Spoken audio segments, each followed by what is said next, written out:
चलो, अब इसके आगे का पार्ट देखते हैं। अब इसके आगे की ट्रैवल, आगे का बेस काफी सिंपल है।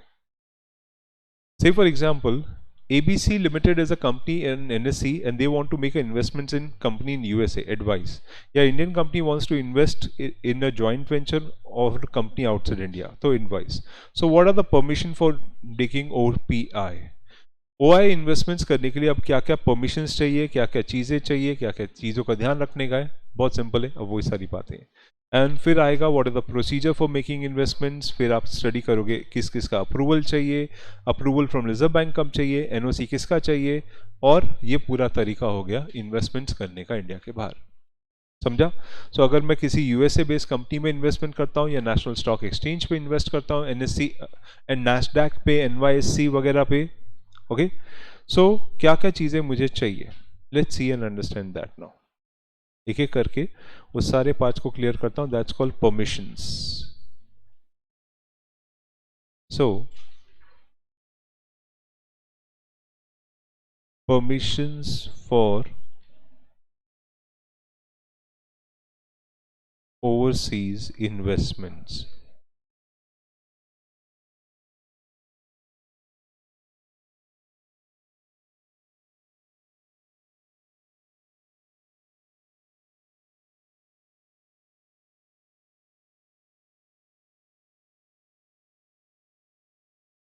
ठीक है, so permission for overseas investments, first चीज, फर्स्ट पॉइंट क्या याद रखना, जो भी फॉरेन एंटिटी में हम इन्वेस्ट कर रहे हैं they should be doing some bonafide business. Okay, black money वगैरह नहीं। Okay, so that means foreign entity must be in bona fide business activity। ठीक है, सेकेंड, फॉरेन एंटिटी की तरफ इन्वेस्टमेंट आप स्टेप डाउन सब्सिडरीज के थ्रू कर सकते हो या स्पेशल पर्पस व्हीकल्स के थ्रू कर सकते हो, दोनों रूट चलेगा। स्पेशल पर्पस व्हीकल के बारे में आप ज्यादा सेबी या सिक्योरिटी लॉ के पेपर में पढ़ते हो, what is a special purpose vehicles and how we depute them for making investments through them outside India. Okay, ADR GDR schemes में या सिक्योरिटाइजेशन चैप्टर में आप बहुत अच्छे से समझोगे उसको। ठीक है, सो यहां पर investments in foreign entity by step down, by नहीं सॉरी, थ्रू कर दो, through step down subsidiary, step down subsidiary, SDS जिसे बोलते हैं, और स्पेशल पर्पस व्हीकल,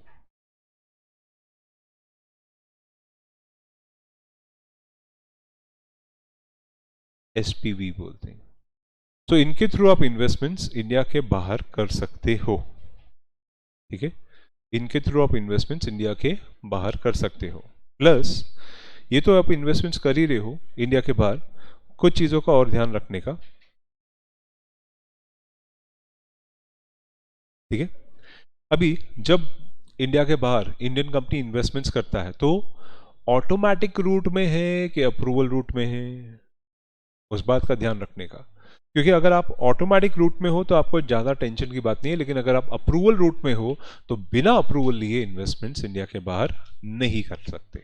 ठीक है, सो यहाँ पे PRI entity must invest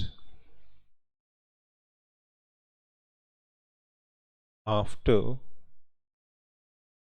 confirming its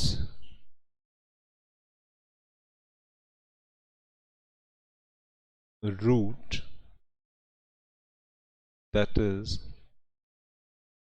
automatic route or approval route। ठीक है, सो ऑटोमेटिक रूट में हो या किस में हो वो कंप्लीट करके ही करने का।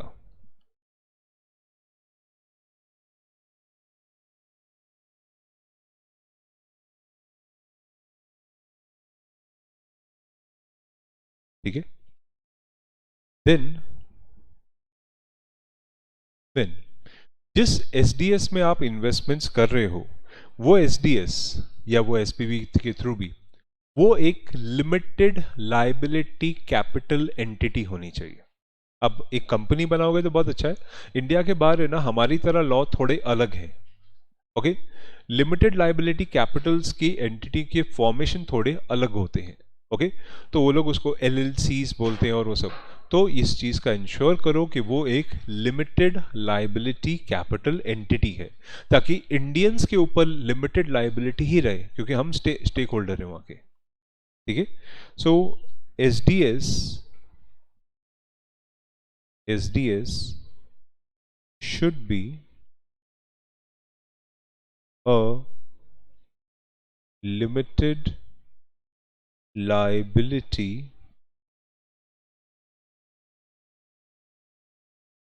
entity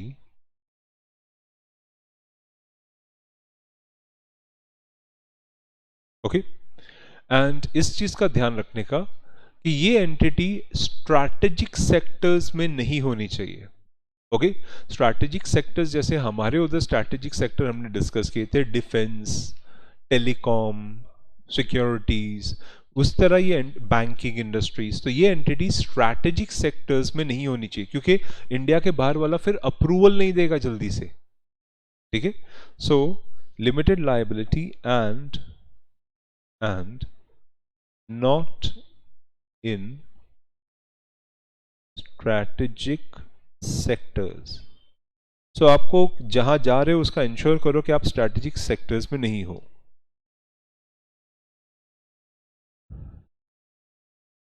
ठीक है, फाइन। एक और चीज क्लियर कर दी है, अगर इंडियन एंटिटी इंडिया के बाहर इन्वेस्टमेंट्स कर रहा है या कर चुका है, सॉरी, इस रेगुलेशंस के आने के पहले कर चुका है, जिस पे उसका कोई आज के तारीख में कंट्रोल नहीं है, ओके, तो उसको, उस एंटिटी को इंडियन गवर्नमेंट बोलता है हम अब से ओडीआई ट्रीट नहीं करेंगे। एज अ रिजल्ट उन एंटिटीज की रिपोर्टिंग करना बंद कर दो। ठीक है। तो जब तक आप मम्मी पापा के पास हो, तुम्हारे ऊपर मम्मी पापा का कंट्रोल है। जिस दिन तो मम्मी पापा के एम्बिट से बाहर निकले, खुद पे कमाने लग गए, अलग से घर ले लिया, तो कंट्रोल चला गया। फिर पहले जैसी रिपोर्टिंग करना बंद हो जाता है। मम्मी मैं इधर जा रही हूँ, मम्मी मैं उधर जा रही हूँ, वो सब बंद हो जाता है। पहले जैसी रिपोर्टिंग्स नहीं होती है। ओके, ये होता है। इनफैक्ट आप एक्टर एक्ट्रेसेस के लाइफ में भी देखते हो, एक बार वो लोग कमाने लग जाते हैं, वो अपने मम्मी पापा के एम्बिट से बाहर आ जाते हैं, अलग से रहने लग जाते हैं, अपना अपना फ्लैट ले लेते। तो जिस टाइम पे तुम अपनी कमाई पे आ जाओगे, this will happen, then you don't have to keep them messaging मैं किधर हूं। See, that's exactly what government is also trying to say, कि आप पुराने ओडीआई स्कीम में थे, लेकिन अब आपका कंट्रोल नहीं है, तो जाओ, रिपोर्टिंग करने की भी जरूरत नहीं है।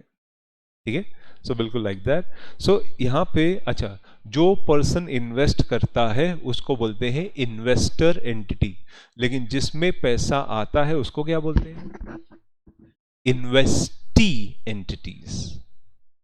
ओके, तो याद रखना, कंफ्यूज मत हो जाना। इन्वेस्टी मतलब the one who has receive the funds.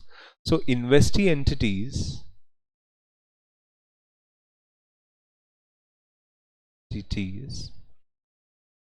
okay,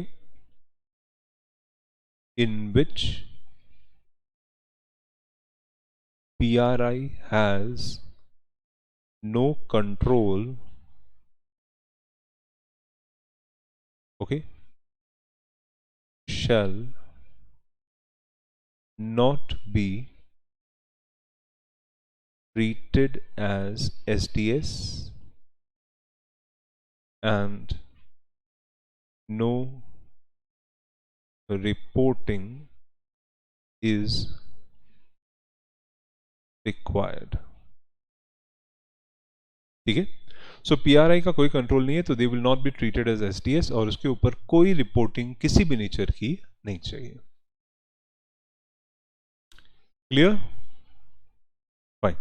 सो ये थी बेसिक बातें। अब आता हूं प्रोसीजर्स के ऊपर। सो प्रोसीजर्स में क्या क्या चीजें ध्यान रखनी है। ठीक है, let's discuss the procedure part. Procedures for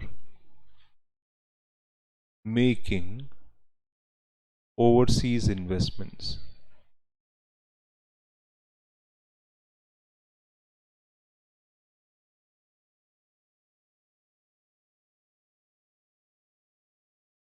okay, procedure for making overseas. So ऐसा है, हम लोग बैठे थे बोर्ड मीटिंग में. लेट्स इमेजिन हम सब बैठे हुए हैं और हमारे डायरेक्टर्स ने पूरा पूरा ब्रेनस्टॉर्मिंग करते हुए डिस्कशन किया. सीएफओ ने बोला okay, we are finalising that, let's have a step down subsidiaries. Okay, one we will be forming in France, one we will be forming in Dubai. ठीक है, सो उसके हिसाब से हमने एक एंटिटी सिलेक्ट कर ली है. We will be doing that. In that case जो पीछे बैठा इंडिपेंडेंट डायरेक्टर है उसने भी बोला I think that's a good idea, that will give us a good exploration outside India also. तभी सपोर्ट में बोलते हुए चेयरमैन ने बोला कि company secretary, see to it that the procedures are met. So procedure क्या करना है? ओके, आपके लिए बोर्ड मीटिंग में क्या क्या सवाल? पहला, सर हम कौन से बैंक को डेजिग्नेटेड बैंक रखेंगे? मतलब हमारे पास आईसीआईसीआई बैंक भी है, एचडीएफसी बैंक भी है, एक्सिस बैंक भी है, कोटक बैंक भी है और एसबीआई भी है. इन सब में हमारा अकाउंट है. तो कौन से बैंक से पैसा आएगा और जाएगा, ये जो टू एंड फ्रो है, इस किससे करने का है? CFO studied that I think SBI would be appropriate. लेकिन होल टाइम डायरेक्टर बोलता है नहीं, I think HDFC is far more giving services. Independent director बोलता है I am actually in a company, I have found ICICI bank far more appropriate for that. So chairman say okay, let's cut the crap, let's take a vote. Let's take a vote on it. तो कौन से bank से हम ये funding करेंगे, वहां से ये सारा पैसा करने का है, क्योंकि उसी बैंक के थ्रू मुझे अप्रूवल मिलने वाला है. उसी को मैं ऑथराइज डीलर बैंक बोलूंगा. तो finally the vote went into the favour of HDFC bank. Okay चलो, सो अब आपने लिए सिलेक्ट हो गया एचडीएफसी बैंक. एचडीएफसी बैंक के पास आपको एक एफसी फॉर्म फाइल करना है. ये एफसी फॉर्म आपको एचडीएफसी के वेबसाइट पे भी मिल जाएगा और अगर आप आरबीआई के वेबसाइट से भी डाउनलोड करना चाहो वहां पे भी मिल जाएगा. प्रेफरेबली मैं बोलूंगा जो बैंक आपने सिलेक्ट किया उसके वेबसाइट से लो. ईजी होता है फिलअप करना एंड फाइल करना. नेट बैंकिंग के थ्रू और ईजी हो जाता है. क्लियर? प्रेफरेबली उसी बैंक के थ्रू लेने का. ठीक है, सो पहली चीज क्लियर कर दूं, दैट इज हमारी जो इंडियन एंटिटी है वो ऑथराइज डीलर बैंक. अच्छा पहले पूरा नाम लिख दूं, कई लोगों को याद ही नहीं है authorise dealer bank. Authorise dealer bank. Okay, इसको बाद में हम लोग एडी के नाम से बोलेंगे. So Indian entity authorise dealer bank के पास एक फॉर्म फाइल करती है. File form FC with requisite documents. Okay, so documents के साथ FC फॉर्म फाइल हो जाता है. एंड इन्वेस्टमेंट डिटेल्स, यस, ये देना भूलना नहीं. किधर बेच रहे हो, कितना पैसा बेच रहे हो, वो सब चीजें. ठीक है, क्लियर? ये इन्वेस्टमेंट्स अगर आप ऑर्डिनरी फॉरेन सिक्योरिटी में भी इन्वेस्ट कर रहे हो, सेम फॉर्म ही है, सेम प्रोसेस है. ओके, अगेन बोलता हूं, प्रैक्टिकल लाइफ में याद रखना, नेट बैंकिंग के अंदर बैंकों में ही ये फॉर्म अवेलेबल है, अलग से डाउनलोड नहीं करना, उसमें ही मिल जाएगा. ठीक है, देन सेकंड थिंग,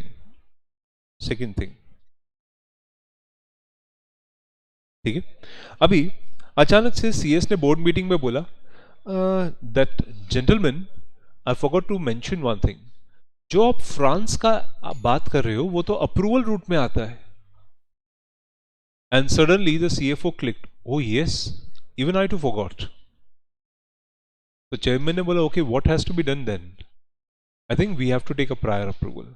सो जो चीजें अप्रूवल रूट में आती है, बिना प्रायर अप्रूवल के आप बैंकों को इंटीमेशन नहीं दे सकते.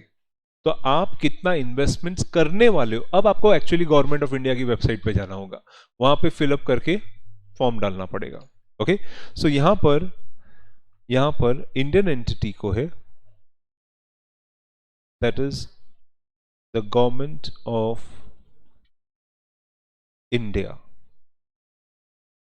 ठीक है। Make application, make application if covered in approval route, ठीक है। सो इंडियन एंटिटी को गवर्नमेंट को एप्लीकेशन करना पड़ेगा if you are covered in the approval route, ठीक है, क्लियर। और एक चीज याद रखना, अगर आप गवर्नमेंट ऑफ इंडिया को एप्लीकेशन करते हो तो एक प्रॉब्लम है। प्रॉब्लम क्या है? उनको इलेक्ट्रॉनिक और फिजिकल दोनों चीजें चाहिए। जब तक दोनों नहीं देते ना, वो अप्रूवल नहीं देते। तो इस चीज का ध्यान रखना। And submit all documents as required with application form in physical and electronic means।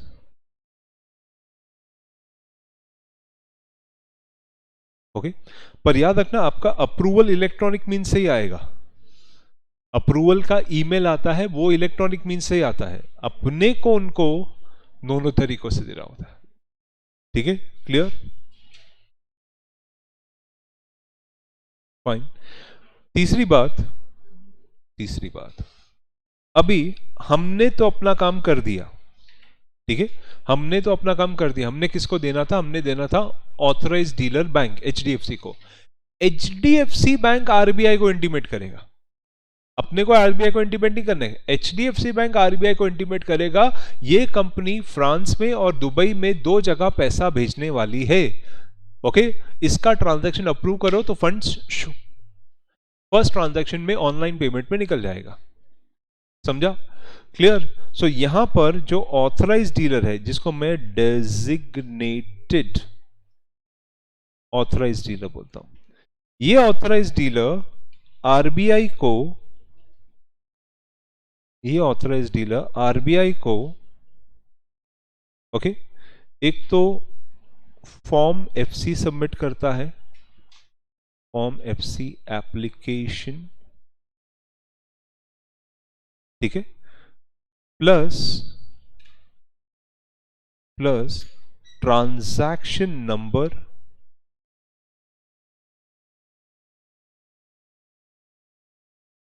Okay, plus ODI approval of authorised dealer AD bank, ठीक है। ये जब तक, क्योंकि एडी बैंक जब तक ये फॉर्म देगा नहीं ओडीआई अप्रूवल का, तब तक आरबीआई अप्रूव नहीं करेगा। तो ओडीआई अप्रूवल के उनके हिसाब से कोई गड़बड़ नहीं है, ठीक है, clear. Plus plus the background check of Indian entity. Indian entity कोई black money transaction, terrorist transaction में तो नहीं है उसमें, तो ब्लैक मनी चेक करके, तो ब्लैक मनी, और ब्लैक मनी क्या बोलते हैं? Background check details of Indian entity,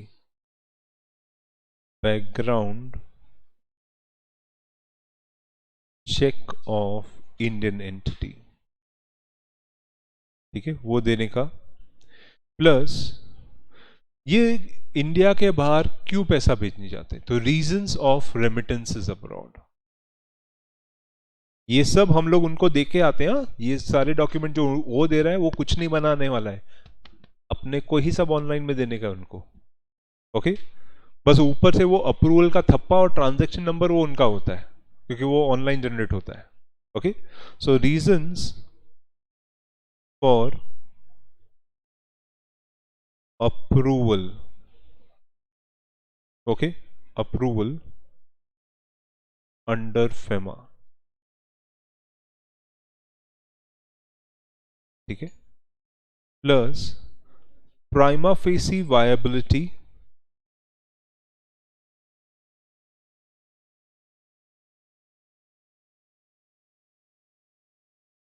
okay, of foreign entity, कि फॉरेन एंटिटी अपने आप में ठीक है, सब ठीक है, plus benefits accrue to India, benefits accrue to India, कि इंडिया को इनसे क्या फायदा मिलेगा इस इन्वेस्टमेंट से, okay, plus Indian entity financial position and business track record,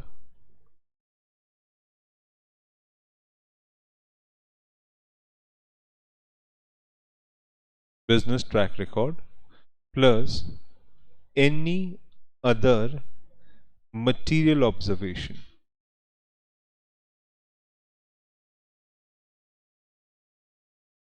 ठीक है, सो सारा डिटेल्स मोस्टली तो अपने से ही जाता है भाई, सारा डिटेल्स मोस्टली हम ही लोग देते हैं, वो तो सिर्फ आगे फॉरवर्ड करते हैं। ठीक है, clear?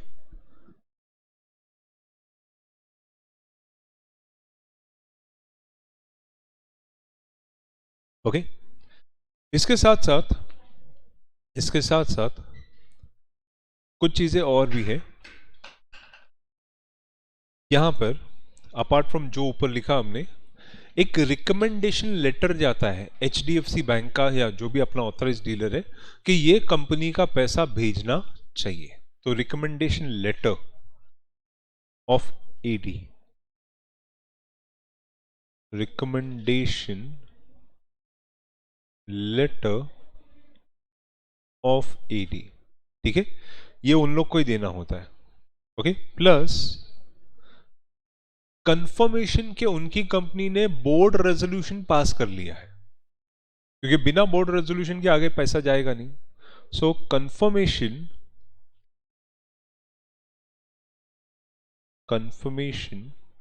That board resolution is passed by Indian entity. Okay, so confirmation that the board resolution has been passed by Indian entity. ठीक है, प्लस पूरे ऑर्गेनाइजेशनल स्ट्रक्चर चाहिए उनका, किसका?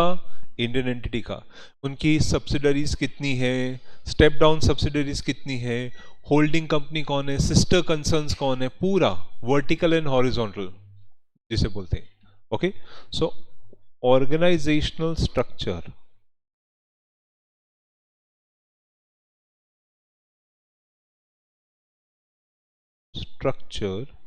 ऑफ इंडियन एंटिटी पूरा चाहिए, आगे पीछे कौन है। ओके, तो ये सारी चीजें चाहिए। हाँ, plus valuation certificate from register valuer, valuation certificate from registered valuer. Okay, and एक चीज याद रखना, सारे डॉक्यूमेंट्स पेज नंबर्ड होने चाहिए, उसके ऊपर इंडेक्स लगे चाहिए। और हम लोग क्या करते हैं, और ये इंपॉर्टेंट भी है, आपको है ना मल्टी कलर पोस्टेड्स या मल्टी कलर फ्लैप्स लाने पड़ते हैं। हर एक के ऊपर है ना इधर ऐसे एक फ्लैप लगाना होता है। जैसे ऊपर सबसे पहला डॉक्यूमेंट मेरा एप्लीकेशन है, नीचे बैलेंस शीट लगी है, MOA लगा है, इंडिया के बाहर की एंटिटी की डिटेल्स, उसकी MOA, उसकी balance sheet, track records of sales, ये वो पूरा फ्लैप लगाना है। और वो फ्लैप मेरा इंडेक्स से मैच होना चाहिए। आई एम नॉट किडिंग, ये सब करके देना पड़ता है, नहीं तो वो लेगा ही नहीं। ओके, इन सब पे फिजिकल कॉपीज वगैरह रेडी करके ये सब लगा के देना पड़ता है, समझा? इसलिए तो चेयरमैन ने तुमको बोला CS डू द वर्क। तो यहां पे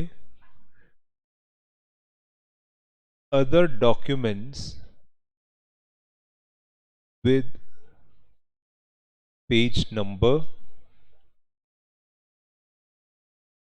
comma, indexed and flagged।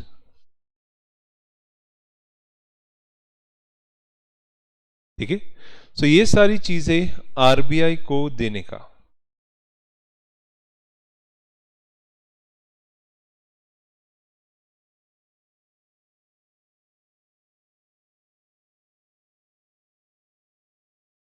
ठीक है, क्लियर? ये सारी चीजें RBI को देने का। अब इस चीज के बाद RBI आरबीआई दो चीजें करता है। पहली चीज, आपको अप्रूवल दे देता है। दूसरी चीज, अगर इसमें कुछ ऐसी बातें हैं जहां पे सेंट्रल गवर्नमेंट का अप्रूवल चाहिए तो बोलता है पहले भी सेंट्रल गवर्नमेंट का अप्रूवल लेगा। जैसे मैं इन्वेस्टमेंट कर रहा हूं फ्रांस में, लेकिन फ्रांस की कंपनी का हेड करने वाला है पाकिस्तानी पर्सन, गड़बड़ हो गया। तो ऐसे कुछ एक एलिमेंट्स होते हैं जहां पर मुझे सेंट्रल गवर्नमेंट का फिर अप्रूवल चाहिए रहेगा। तो अगर आपके ऐसे कुछ नेचर आ रहे हैं जहां पे सेंट्रल गवर्नमेंट का अप्रूवल चाहिए, आरबीआई बोलते हैं ठीक है रुक जाओ, पहले सीजी का अप्रूवल लेके आओ। तो ये दो एलिमेंट हो सकता है, ठीक है। और तीसरा एलिमेंट आरबीआई ने क्लियरली बोला है, तुम इंडिया के बाहर जो भी इन्वेस्टमेंट करते हो, अगर 1 बिलियन यूएस डॉलर के ऊपर जाता है, ओके, तो आरबीआई का प्रायर अप्रूवल तो कंपलसरी है ही है। ओके, 1 बिलियन डॉलर्स के ऊपर तो अब आरबीआई क्या करने वाला है, आरबीआई ऑथराइज डीलर को, आरबीआई सॉरी ये हो गया मेरा सेकंड पॉइंट था ना, हाँ थर्ड पॉइंट था, fourth point, RBI authorise dealer bank को अप्रूवल्स देगा।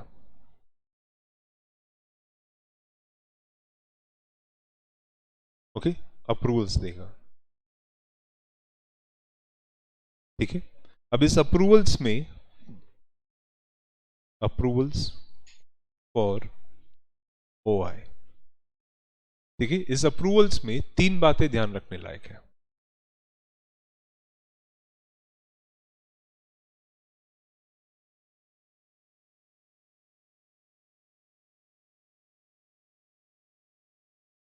फोर्थ पॉइंट, ठीक है।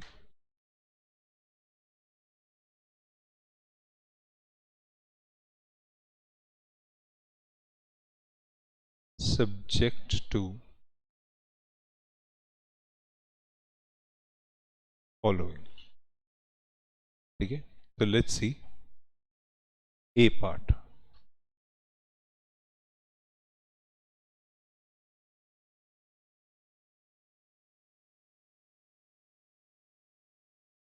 Compulsory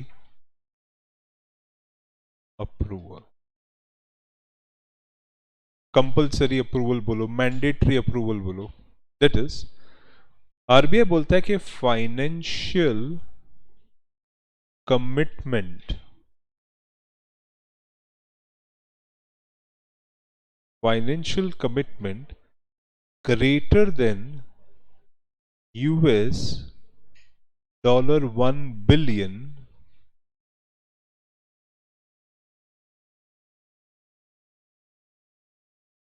okay, greater than $1 billion और इट्स इक्विवेलेंट, ठीक है। फिर चाहे आप डॉलर में लिखो, यूरो में लिखो, येन में लिखो, जिसमें भी, in a financial year, okay, in a financial year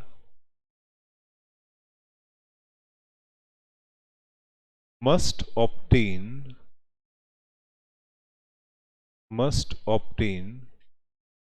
prior approval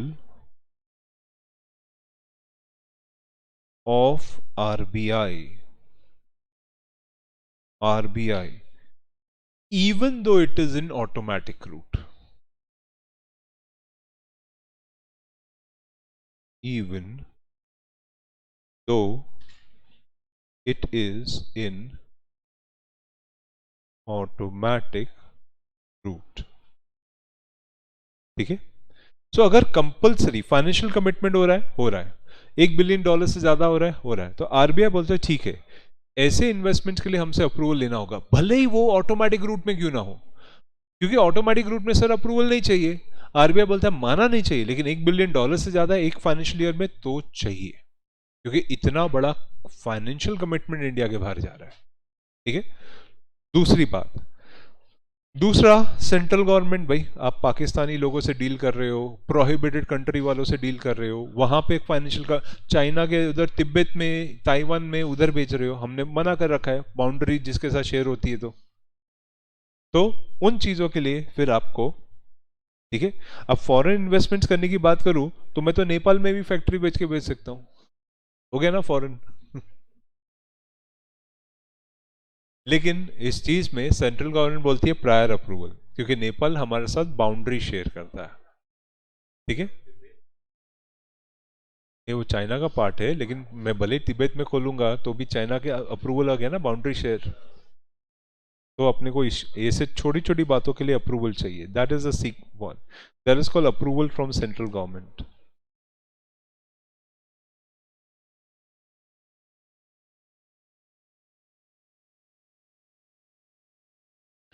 approval from central government. So central government से कब कब अप्रूवल चाहिए, किस किस नेचर में अप्रूवल चाहिए, वो ऐसा है कि अगर आपका एप्लीकेशन में किसी पाकिस्तान से या किसी ऐसे जुरिस्डिक्शन से जो सेंट्रल गवर्नमेंट ने प्रोहिबिटेड रखा है, या किसी ऐसे सेक्टर में जिसमें सेंट्रल गवर्नमेंट अलाउ नहीं कर सकती, जैसे एटॉमिक एनर्जी वगैरह, तो उसके लिए अगर आप पैसा इंडिया के बाहर उन पर्पस के लिए भेज रहे हो, किसी कंट्री को डिफेंस को फाइनेंस कर रहे हो, चल क्या रहा है, लेट्स सपोज आपके नॉर्थ कोरिया के डिफेंस फाइनेंस कर रहे हो, क्या चल रहा है, नॉट अलाउड, रोकेगी। तो यहां पे कुछ एक चीजें जो ये रोकती है, first thing that is CG, central government prior approval is must for OI, that is overseas investments या financial commitment made in Pakistan or other prohibited jurisdictions. सो अगर आप पाकिस्तान या प्रोहिबिटेड जुरिस्डिक्शन की तरफ इन्वेस्टमेंट कर रहे हो, अप्रूवल चाहिए। ओके, मेड इन सेक्टर्स और जियो सेक्टर्स और geographies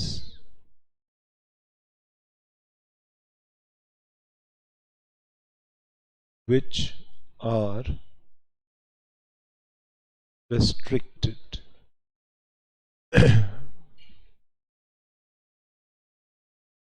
which are restricted, namely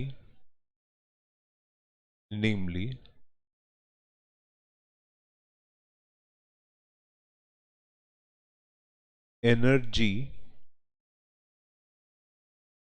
and natural resources, energy and natural resources, then oil, gas, mineral ores, then submarine cable system,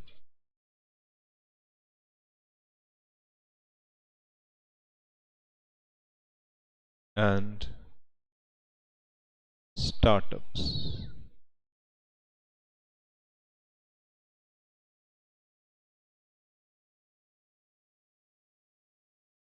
Okay, and others as government prescribes. ठीक है, सो पहली बात, central government approval is must for overseas investments या financial commitment. कहाँ कर रहे हो आप, आइदर इन पाकिस्तान और अदर प्रोहिबिटेड जुरिस्डिक्शंस जो आपको चाहिए, जैसे मैंने आपको बताया था चाइना, श्रीलंका, ईरान, ये सब जो भी बाउंड्रीज है वो सब। और अगर कोई सेक्टर या स्पेसिफिक जो रिस्ट्रिक्टेड है, जैसे दूसरे नेशंस के ऑयल, नेचुरल गैस एक्सप्लोरेशंस, क्योंकि ये सारे सेक्टर्स में एंटर करना ना बहुत खतरनाक है, क्योंकि कभी रिटर्न्स देता है कभी नहीं देता है। ओके, या सबमरीन केबल सिस्टम या दूसरे नेशन में स्टार्टअप करना। ठीक है, तो स्टार्टअप इंडिया में करो अच्छी बात है, बाहर जाके स्टार्टअप नहीं करने का है, आप ऑलरेडी स्टार्टेड हो, बाहर जाके सब्सिडरी सेट करनी है। समझा? वो दोनों में फर्क होता है. इंडिया के बाहर you are not doing a trial and error. Startup is like a trial and error. ठीक है. एंड अदर एरियाज जो गवर्नमेंट ने प्रोहिबिट रख के रखा है. ठीक है. देन सेकेंड चीज जो सेंट्रल गवर्नमेंट बोलता है, सेकेंड चीज सेंट्रल गवर्नमेंट बोलता है,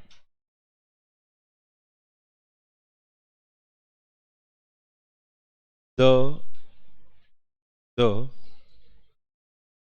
limited liability,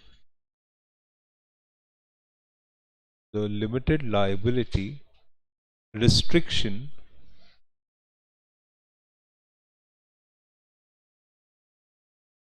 of foreign entity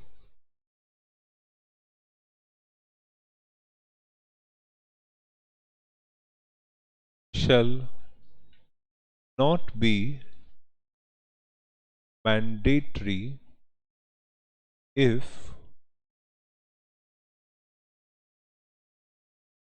approval given by central government for strategic sectors as above. तो ये दूसरी बात बोलता है कि ऊपर ऑयल, नेचुरल गैस, ये सारे सिस्टम्स है, मना नहीं कर रहा हूं, लेकिन सेंट्रल गवर्नमेंट बोलता है लेकिन इसका देखो अप्रूवल लेना पड़ेगा. जैसे ओएनजीसी इंडिया के बाहर जाती है, रशिया वगैरह जाती है. तो ठीक है, अगर आप ऑयल, नेचुरल गैस या फिर नेचुरल गैस या सबमरीन सिस्टम या स्टार्टअप वगैरह के लिए इंडिया के बाहर जाते हो और सेंट्रल गवर्नमेंट ने अप्रूवल दे दिया है, ये कॉन्ग्रेचुलेशन. फिर मेरे को जो लिमिटेड लाइबिलिटी का रिस्ट्रिक्शन था ना कि एसडीएस में लिमिटेड लाइबिलिटी होनी चाहिए, वो नहीं लगेगी, वो नहीं लगेगी. Then I can form a LLP outside India, I can form anything outside India जो उनकी कंट्री के हिसाब से बराबर है, वो भी चलेगा. क्यों? क्योंकि मेरी गवर्नमेंट ने अप्रूवल दे दिया है. Got it? क्लियर? सो वो भी नहीं लगेगा. एंड तीसरी चीज जो सेंट्रल गवर्नमेंट बोलती है,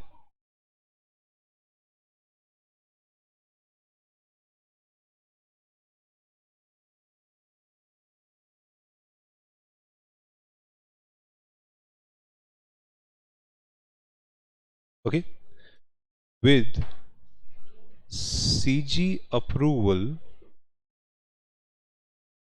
Indian entity can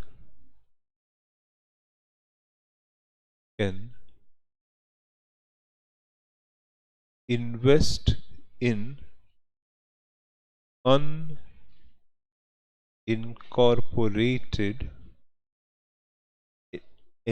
entities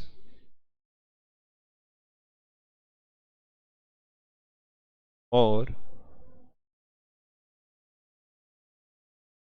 participate in consortium, जिसको बोलते हैं joint investments in strategic sectors.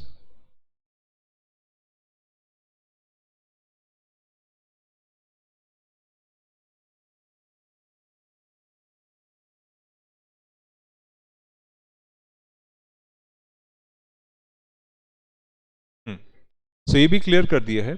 अगर आप सीजी का अप्रूवल लेते हो तो आप इंडिया के बाहर अनइनकॉर्पोरेटेड एंटिटीज में भी पैसा डाल सकते हो. वाह, मतलब आप प्रोप्राइटरशिप खोल के बैठ जाओ तो भी चलेगा, चलेगा. It's unincorporated entity. ओके. या फिर अगर दूसरे जन पैसा डाल रहे हैं, मैं भी साथ में पार्टिसिपेट कर सकता हूं क्या? यस. स्ट्रैटेजिक सेक्टर में अगर एक बैंक पैसा डाल रहा है, एक बैंक डाल रहा है और तुम्हारी कंपनी भी पैसा डालना चाहती है, you can also be a participant, जिसको हम लोग कंसोर्शियम लेंडिंग या जॉइंट लेंडिंग बोलते हैं. ओके. या जॉइंट इन्वेस्टमेंट्स बोलते हैं इन स्ट्रैटेजिक सेक्टर्स, वो भी अलाउड किया है. Okay. Clear? And fourthly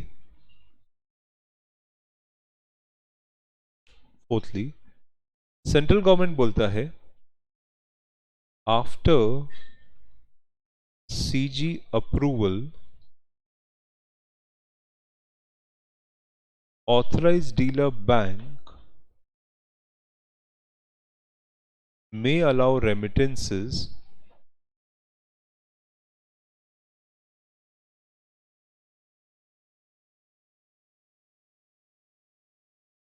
for ODI in strategic sector.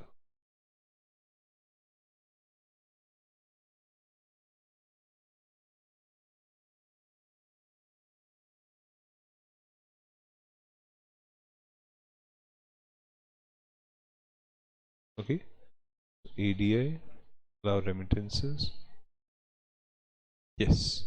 So central government बोलता है एक बार हमसे अप्रूवल ले लिया तो दोबारा बार बार लेने की जरूरत नहीं है। उसके बाद फिर आपका जो ऑथराइज डीलर है वो ही आपके सारे इन्वेस्टमेंट्स को अप्रूव करके बार बार आगे भेज देगा। You don't have to come to us again and again. Once एक बार स्ट्रैटेजिक सेक्टर में मैंने आपकी company let's say Reliance petroleum, L&T, investments, Adani ports, ये वो सबको अप्रूव कर दिया, तो अब मुझे बार बार डिस्टर्ब करने मत आओ। आपका जो बैंक है ना उसको एप्लीकेशन फाइल करो, एफसी एप्लीकेशन, डॉक्यूमेंट सबमिट करो, आरबीआई अप्रूवल दे देगी, भेज दो बस। तो बार बार अप्रूवल नहीं चाहिए। Okay, so no repeated nature. So after CG approval, bank can allow all the remittances in ODI. चलेगा।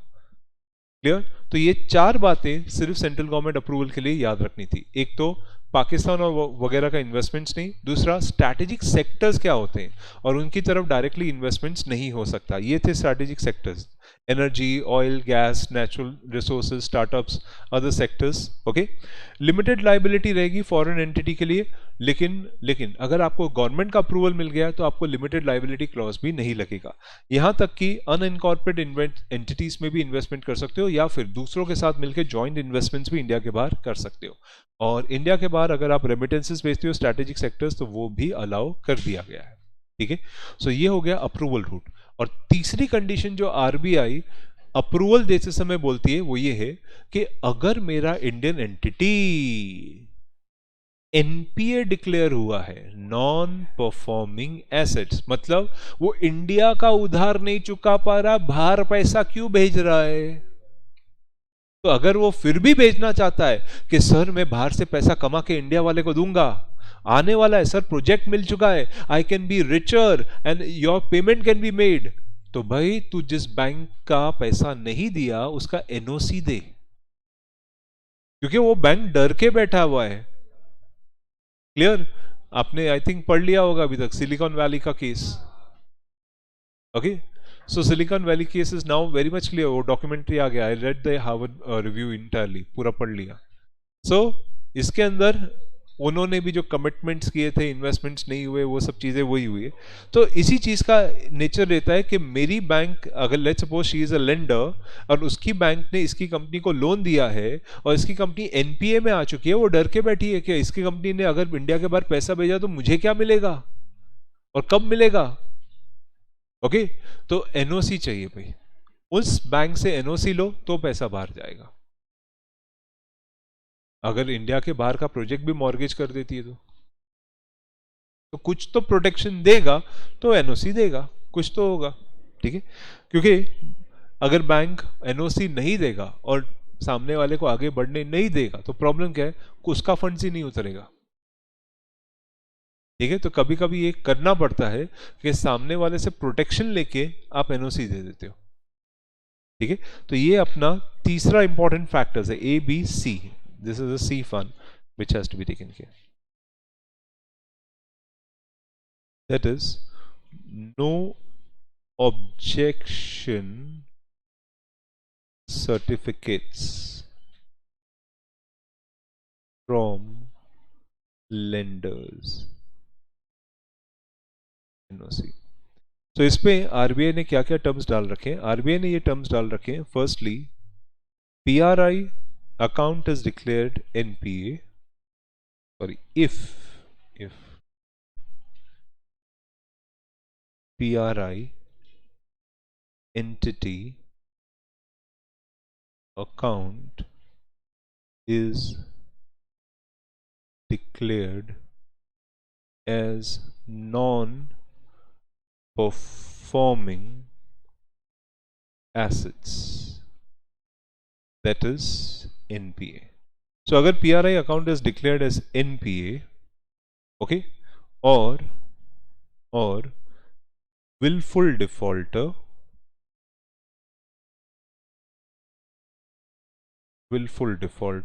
or investigation by financial sector regulator या फिर investigating agencies are pending. Okay, then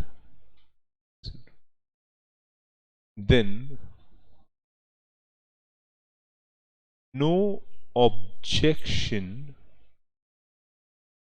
certificate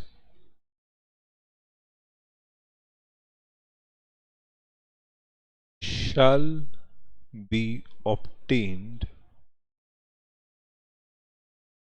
by PRI entity before FC या OI abroad. Okay, so अगर वो चीज़ non performing assets है, wilful defaulters है, investigation pending है, सो उनको नो ऑब्जेक्शन सर्टिफिकेट लेना कंपलसरी है.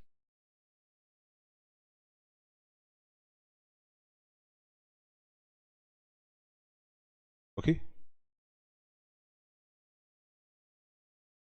Thirdly, but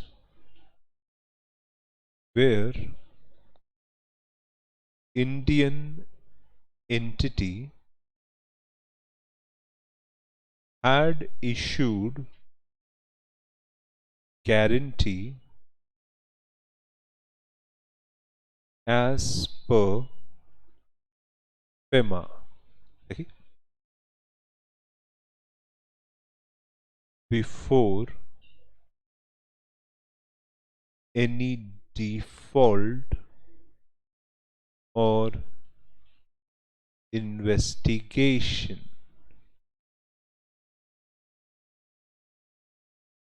then such contractual obligation shall be met without NOC. Okay, guarantee before default and investigation. ठीक है. सो इंडियन एंटिटी नहीं, default करने से पहले, ये नया रेगुलेशन आने से पहले गारंटी इंडिया के बाहर दे रखी थी. जैसे मैंने आपको बताया, एल&टी ने दुबई के लिए गारंटी दी थी, महिंद्रा ने भी अपने कंपनीज के लिए गारंटी दे रखी थी. ऐसे कई चीजें हुई है. तो अगर आपने गारंटी दे रखी है और उसके बाद आपका अकाउंट एनपीए डिक्लेयर हुआ या विलफुल डिफॉल्टर या इन्वेस्टिगेशन शुरू हुई, तो मैं उस ओवरसीज गारंटी का क्या करूं? वो तो मुझे ऑनर करनी पड़ेगी, नहीं तो मेरे खिलाफ इंसॉल्वेंसी का केस शुरू हो जाएगा. तो इन दैट केस इंडियन गवर्नमेंट बोलती है आप बाहर पैसा भेज सकते हैं बिना एनओसी के, क्योंकि ये चीज तब हुई थी जब आप कोई डिफॉल्टर नहीं थे, तब आप कोई इन्वेस्टिगेशन में भी नहीं थे, तो चलेगा. समझा? क्लियर? तो जितनी गारंटी का अमाउंट आपने प्रॉमिस किया था उतना ही अमाउंट आपको इंडिया के बाहर बेचना है, बस. ठीक है. तो ये तीन बातें और ये अप्रूवल का रूट, यहां पे ये तरीका ध्यान रखना था. Everyone clear? लिख लिया सबने? Fine. So now the journey is for more easier. Procedure समझा दिया, फाइनेंशियल कमिटमेंट्स क्या है, ओसीआईज क्या है, वो सब चीजें क्लियर कर दी. Now the journey is easier. जो बोनाफाइड हो गया, एसपीवी ओवरसीज मेकिंग इन्वेस्टमेंट्स हो गया, अप्रूवल ऑफ सेंट्रल गवर्नमेंट हो गया, एनओसी ऑब्जेक्शन सर्टिफिकेशंस हो गया. हाँ चलो, now it's simple. Permissible sources for overseas investment. India के बाहर पैसे भेजने के क्या क्या रूट्स हैं? एक, आप बैंकों के थ्रू पैसा भेज सकते हो. दूसरा, you can funds send funds from bank account like FCNR account, RFC account, EEFC account, सुना है ना? इनके थ्रू भी आप पैसा भेज सकते हो। मैं इधर लिख भी देता हूँ, RFC या EEFC, इनके थ्रू भी पैसा भेज सकते हो। दूसरा, स्वैप ऑफ सिक्योरिटी। ओके, दूसरी किसी कंपनी को सीधा ऑफर दो, तुम्हारे शेयर्स आज से मेरे हुए, मेरे शेयर्स भी तुम्हारे हुए। That's called swap of security. इस तरीके से आप सामने वाली कंपनी पे कंट्रोल भी ले सकते हो। Okay, clear? वो क्या था, जो तेरा है वो मेरा है। ओके, जो मेरा है वो तो मेरा ही है। So that's how it is. And using the proceeds of American Depository Receipts and Global Depository Receipts या ECBs. Yes, टाटा ने फोर्ड जैगवार का टेक ओवर ADR GDR के यूज करते, GDR यूज करते किया था। सो आप GDR यूज करके भी इंडिया के बाहर पैसा रेज कर सकते हो, या फिर ECBs रेज करके भी पैसा रेज कर सकते हो। फर्दर क्या क्या चीजों का ध्यान रखने का, overseas investments by cash is not permitted. आप इंडिया के बाहर करेंसी नोट्स नहीं भेज सकते, या डॉलर में कन्वर्ट करके या किसी में कन्वर्ट करके नहीं भेज सकते। दूसरा, जो भी ट्रांजैक्शन होगा, remittances for offices, it should be for normal business operation. That is, आपको इंडिया के बाहर काम के लिए भेज रहे हो। It should not be remittances should be made for making overseas investments. ठीक है, so Indian entity can make remittances for office or branches only for the normal business, not for remittances. अगर आपके पास इंडिया के बाहर subsidiary है और वहां पे रहने वाले लोगों के लिए रहने का, खाने पीने का, ऑफिस का अरेंजमेंट, ये सब चीजें देना है, that's called normal business operation. उसके लिए आरबीआई बोलता है हमसे पूछने की जरूरत नहीं, वो पैसा आप इंडिया के बाहर बेच सकते हो। लेकिन अगर आप ओवरसीज इन्वेस्टमेंट्स कर रहे हो, बिना एफसी फॉर्म फाइल किए भेजना नहीं। ठीक है, then PRI shall not make any payment for foreign entity other than the financial commitments. So जो financial commitment definition में आता है वो ही पैसा इंडिया के बाहर भेजे जाएगा, उसको छोड़ के दूसरा कोई पेमेंट करने का नहीं। ओके, तो फाइनेंशियल कमिटमेंट में debt as well as finance, ODI वगैरह आपने जो देखा है उतना ही जाएगा।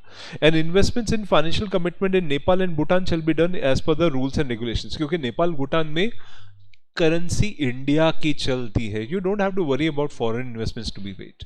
ओके, पर क्या हम लोग वहां पे भी इन्वेस्टमेंट्स करते हैं क्योंकि वहां पे बहुत अच्छा नेचुरल रिसोर्सेज है। ओके, तो हमको वो फायदा देता है। और दूसरी बात, वहां पे हमारा एक कंट्रोल आ जाता है रीजन पे।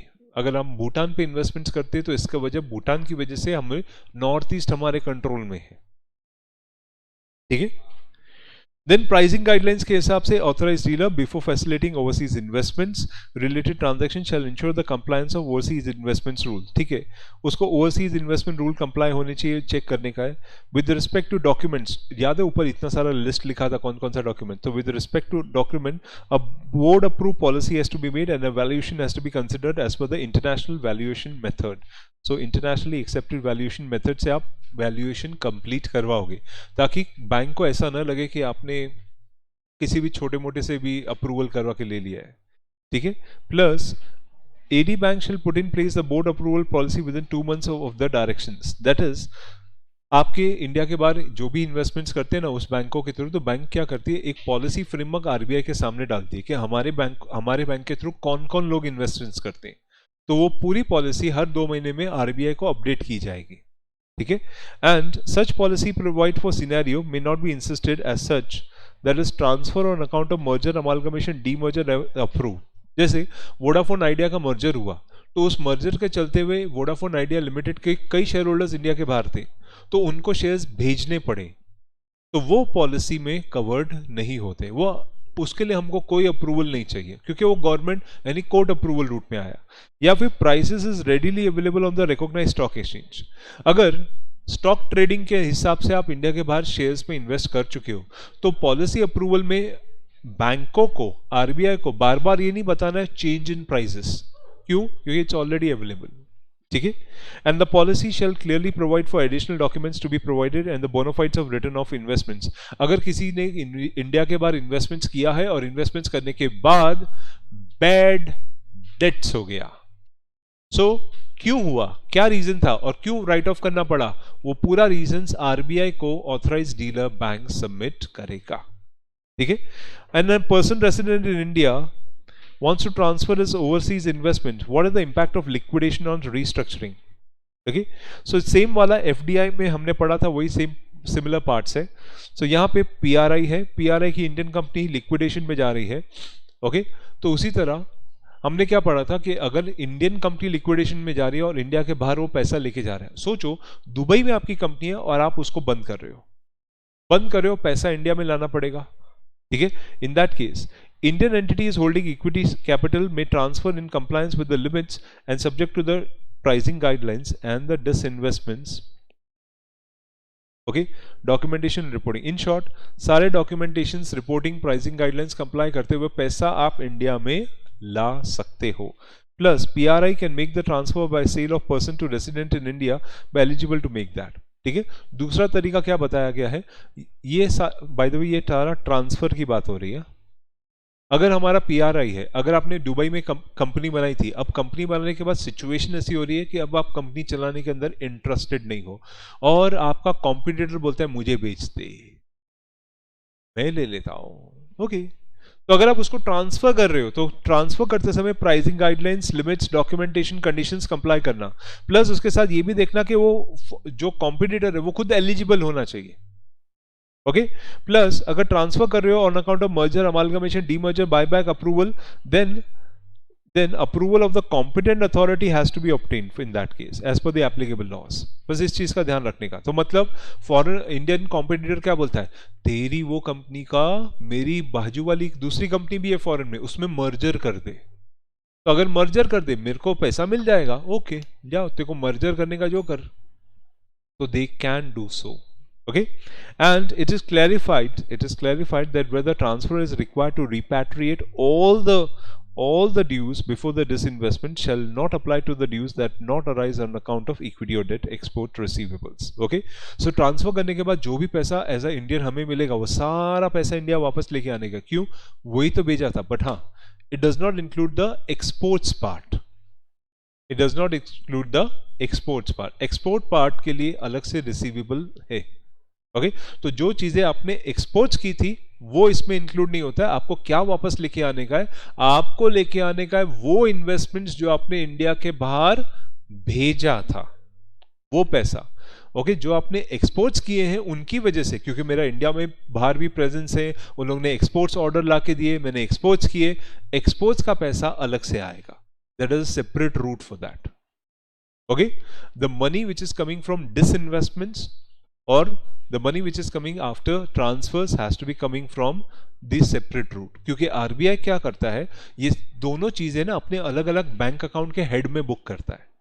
अगर आपने दोनों क्लब कर दिया तो आरबीआई को ये समझ में नहीं आएगा कि कौन सा शेयर का था और कौन सा एक्सपोर्ट्स का था. समझा, जिसको आप आगे चल के ना टैक्सोनॉमी स्टडी करोगे. एक्सबीआरएल रूट्स में टैक्सोनॉमी स्टडी होते हैं, तो आरबीएल में भी आरबीआई में भी टैक्सोनॉमीज होती है. तो शेयर एप्लीकेशन वाला टैक्सोनॉमी अलग होता है, एक्सपोर्ट्स वाला टैक्सोनॉमी अलग होता है. ओके, दोनों को क्लब नहीं करने का, नहीं तो समझ में नहीं आता है. एक्चुअली वो आरबीआई वाला नोटिस देता है ना, तो हम लोग को बुला के दिखाता है, तुमने ये तारीख को पैसा भेजा, ये इतना पैसा आया, ये किसका पैसा था. फिर अपने को क्लेरिफिकेशन देना पड़ता है, सर इतना पैसा कैपिटल था, ये बोला ये कौन बताएगा. ओके, तो ये सब छोटी छोटी चीजों का ध्यान रखने का. अच्छा, रीस्ट्रक्चरिंग की बात करें तो इंडिया के बाहर आपने भेजा है कैपिटल, कंपनी बनाई है PRI, who has ODI made investment, restructuring कर रहा है. सो रीस्ट्रक्चरिंग का तरीका होता है कि कभी कभी जैसे मेरी कंपनी लॉस हो रही है तो मैं इंडिया के बाहर इंटरनल रिकंस्ट्रक्शन कर लूँ या और इन्वेस्टमेंट्स रेज कर लूँ, या कैसे बाहर वालों से मिलके हाथ मिल के थोड़ा एसेट्स बेच के कब पैसा लेके आऊँ. समहाउ और the other I can do the restructuring. तो ये पार्ट कई लोग अकाउंट्स में भी पढ़ते हैं, internal reconstruction and the external reconstruction that you can adopt. कई लोग ओसी में भी पढ़ते हैं, ऑर्गेनाइजेशन ऑफ कॉमर्स. ठीक है, तो इसके हिसाब से क्या रहता है, well person resident who has made an ODI in the foreign entity requires restructuring. Then the balance sheet of the foreign entity which is incurring losses for the previous 2 years. Okay, shall do the reporting and the documentation and diminution in the total value and shall extending to the proportionate amount. तो ये restructuring कैसे होती है, एक तरीका इधर लिख देता हूं, that is एक मिनट, reduction in capital, या फिर सो एक तरीके की रीस्ट्रक्चरिंग होती है जो आप कंपनी लॉ में चैप्टर भी पढ़ोगे और कभी अकाउंट्स में भी पढ़ते हो, रिडक्शन इन कैपिटल अकाउंट। तो आप जितना लॉस है उतना कैपिटल राइट ऑफ कर देते हो, तो मेरा बैलेंस शीट नए तरीके से स्ट्रक्चर आउट हो जाता है। Okay, that's called restructuring. So the losses to the extent of diminution in the total value can be proportionately written off. That is the nature of restructuring. ठीक है, hint आपको दे रहा हूं, कंपनी लॉ का reduction in capital याद रखना, ये easily याद होगा। ठीक है, and such diminishing in value if it is more than 10 million US dollar or it exceeds 20% of the total value of the outstanding duties, then it has to be duly certified by the registered valuer of the company, okay, or a public CPA of the host country. So ये point याद रखना, अगर आपका restructuring more than 10 million US dollar है या 20% of the total outstanding dues है, तो आपको सर्टिफिकेट लेना पड़ेगा कि आप जो रीस्ट्रक्चरिंग प्रपोज कर रहे हो वो टेक्निकली करेक्ट है। ओके, दैट इज वैल्यू उसको मीट करती है। ठीक है, and jurisdiction, well the certificate not more than 6 months before that has to be submitted कि हमने अपनी कंपनी का रीस्ट्रक्चरिंग किया है, ट्रांसफर किया है, लिक्विडेशन किया है, जो भी किया है उसका एक सर्टिफिकेट सबमिट करो, and the accumulated losses as per the audited balance sheet and has to be given to that, जितना प्रोपोर्शनेट आपने रीस्ट्रक्चरिंग में पैसा काटा था उतना मेरा कैपिटल कम हो गया है, और ये पूरा सर्टिफिकेशन आपको देना पड़ेगा to the extent of diminution in value. Okay, इसको हम लोग बोलते हैं आपका उतना ही कैपिटल कटेगा जितना लॉसेस हुआ था, ऐसा नहीं कि पूरा कैपिटल ही नलीफाई कर देने का। ठीक है, and the above shall not be use where the assets are book value. ठीक है, अभी सर ये कैपिटल कट रहा है तो इसका मतलब क्या? सोचो, तुमने दुबई में इन्वेस्टमेंट्स किया, दुबई में तुमने कंपनी चलाई, कंपनी स्टार्टिंग में बहुत अच्छी चली, फिर उसके लिए आपने काफी सारा लोन वोन भी रेस किया, कंपनी की परफॉर्मेंस बहुत अच्छी थी, फिर आया डिप्रेशन का टाइम, अभी जैसे थोड़ा बहुत डिप्रेशन का टाइम चल रहा है, डिप्रेशन के टाइम की वजह से आपने लोन रीपे करना शुरू कर दिया, रीपे करने की वजह से आपके पास कैपिटल उतना अब नहीं बचा कि आप कंपनी को परफॉर्मेंस दो, तो हो गया है लॉसेस अब हो गए हैं ज्यादा लॉसेस होने की वजह से अब कंपनी को रीस्ट्रक्चर किए बिना आगे चला नहीं सकते, तो आपको क्या करना पड़ेगा, बैलेंस शीट में जो डेबिट साइड पे लॉसेस दिख रहे हैं वो आप कैपिटल के साथ सेट ऑफ करने की बात कर रहे हो। तो अगर आप कैपिटल सेट ऑफ करोगे तो आप कैपिटल कम कर रहे हो कि नहीं कर रहे हो? अगर कैपिटल कम कर रहे हो तो इसका मतलब इंडियन एंटिटी जिसका कैपिटल अब्रॉड था वो कम हो रहा है, इसका मतलब ये हो गया कि इंडियन एंटिटी को इंडिया के बाहर की कंपनी में और पैसा डालना पड़ सकता है कंट्रोल रखने के लिए, बिकॉज रिडक्शन करने के बाद क्या करते हैं, री issue. Reduction of capital is followed by री इश्यू, कि मैं पेड अप वैल्यू कम कर देता हूं सर, वापस एक कॉल अप कर सकता हूं या री इश्यू कर सकता हूं। तो as a result Indian entity को पैसा तो जा रहा है, लेकिन रिटर्न में क्या आ रहा है, कैपिटल तो रिड्यूस हुआ। समझा? इसीलिए आरबीआई बार बार आपसे रीस्ट्रक्चरिंग के ऊपर इतना लॉ क्यों बनाया है, ये इस पर्पस के लिए, क्योंकि जब इंडिया के बाहर रीस्ट्रक्चरिंग होती है, मेरा शेयर बेस कैपिटल उधर गिर गया है या बायबैक हो रहा है, तो बायबैक में मेरे को पूरा पैसा नहीं मिल रहा है, या उसने डीलिस्टिंग कर दिया तो और भी प्रॉब्लम हो रही है, तो इन दैट केस मुझे जो पैसा कम मिल रहा है आरबीआई बोलती है उसकी रिपोर्टिंग करो। समझा? Clear? And opening foreign currency account abroad by Indian entity. Well, Indian entity may open and maintain a foreign currency abroad in accordance with the provisions of FCRA. ठीक है? Clear? Fine. So these are the provisions and obligations of PRI. PRI को क्या क्या चीजें ध्यान रखनी पड़ती है? ठीक है? ये देखो दिसंबर 20 में पूछा था, सिंपल था। अगर आप इंडियन कंपनी के हो, तो क्या क्या चीजें ध्यान रखनी पड़ती है? ये क्या है, Indian company which is making a equity capital. तो अगर आपने इंडिया के बाहर पैसा भेजा है तो डोंट यू थिंक आपको कोई सबूत मिलना चाहिए कि पैसा भेजा है? उसको बोलते हैं शेयर सर्टिफिकेट्स, या कुछ तो मिले कि इंडिया के बाहर पैसा गया है। ओके, सो आपको इंडिया के बाहर से चाहिए evidence of investment with in 6 months। Okay, अगर नहीं मिला ना तो बस पैसा वापस लेके आना पड़ेगा। ठीक है, दूसरा एविडेंस चाहिए which has to be retained by the bank satisfying themselves कि जो भी तुमने सर्टिफिकेट दिया है वो जेन्युइन है। हमने वेनेजुएला में जब पैसा इन्वेस्ट करवाया था कंपनी का, हमको पहली बार मालूम पड़ा वेनेजुएला के एक्ट में शेयर सर्टिफिकेट करके कोई प्रोविजन ही नहीं है कंपनी एक्ट में। तो उनसे फिर वो गवर्नमेंट से एक एफिडेविट कम डिक्लेरेशन लेना पड़ता है। So and so company Venezuela के स्टैम्प पेपर पे पूरा डिक्लेरेशन देती है कि सो एंड सो कंपनी का इतना इन्वेस्टमेंट इसमें हुआ है, गवर्नमेंट देती है। तो पहली बार हमको ऐसा मालूम पड़ा कि ऐसा प्रोविजंस भी होते हैं। ओके, सो ऐसे भी होते हैं जबकि ऐसे दूसरी कंट्रीज में कभी ऐसा इशू आया नहीं है।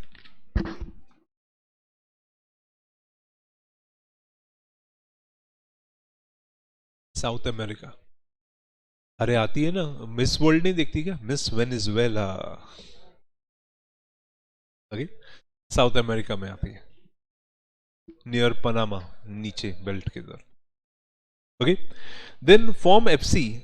ओके, अगेन इस चीजों का ध्यान रखने का, form FC shall be submitted with the requisite document, due verification report has to be made, any remittance shall be facilitated by AD bank only, and UIN number allot होगा and UIN number has to be kept. तो ये requirements है Indians की to be met. Okay, examiner को ये question काफी पसंद आया था, पहले भी एक बार पूछ चुका है, 2 बार पूछ चुका है, तो इसका ध्यान रखना, what are the obligations to be made.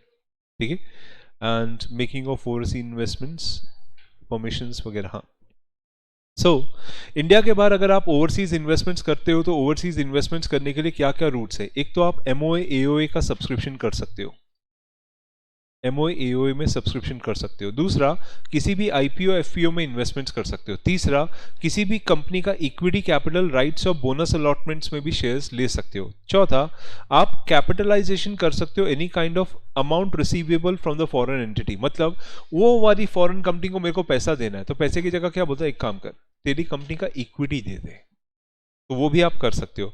Plus swap of equity, swap of equity बराबर वालों से होता है, बोलते हैं ना रिश्ता बराबर वालों से होता है।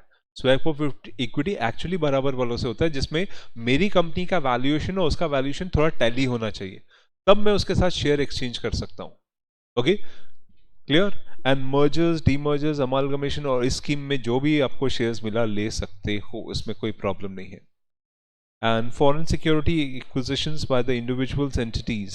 ठीक है, चलो ये वाला पार्ट नेक्स्ट टाइम से बताता हूँ, क्वेश्चन नंबर 8 ऑनवर्ड्स। ठीक है।